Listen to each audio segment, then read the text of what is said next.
what would you say some of the things that you've observed for me and your dad, how we've related? I know your dad, I know, let's just lose it, let's just talk a bit. Yeah.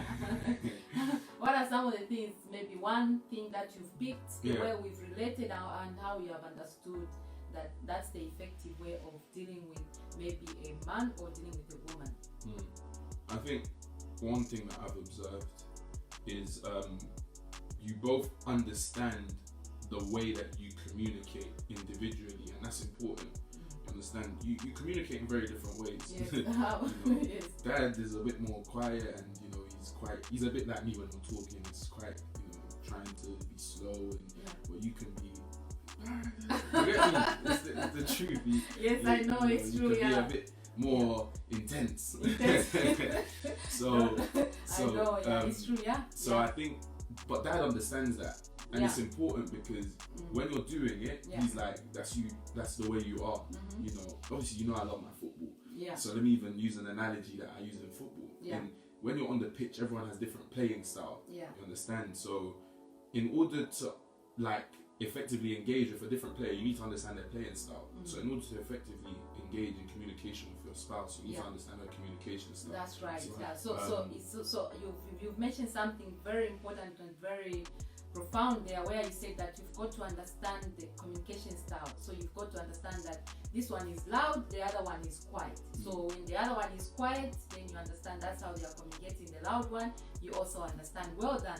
So do you now want to connect this to the understanding or the other aspect of adult relationship? Yeah, that actually segues nicely into the other thing that we were going to talk about today, which is understanding. And how important it is to really get to know the person you're with and understand them for who they are.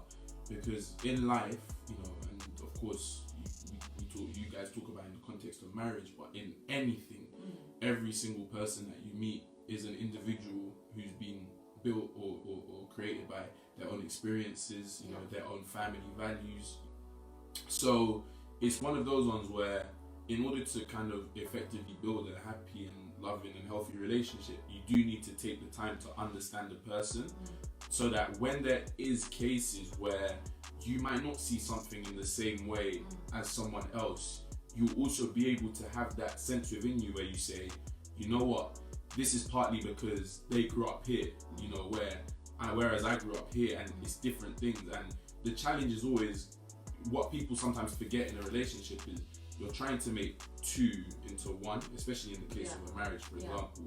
And to make two into one where there's different experiences and different lifestyles and different ideas of the future, it requires understanding.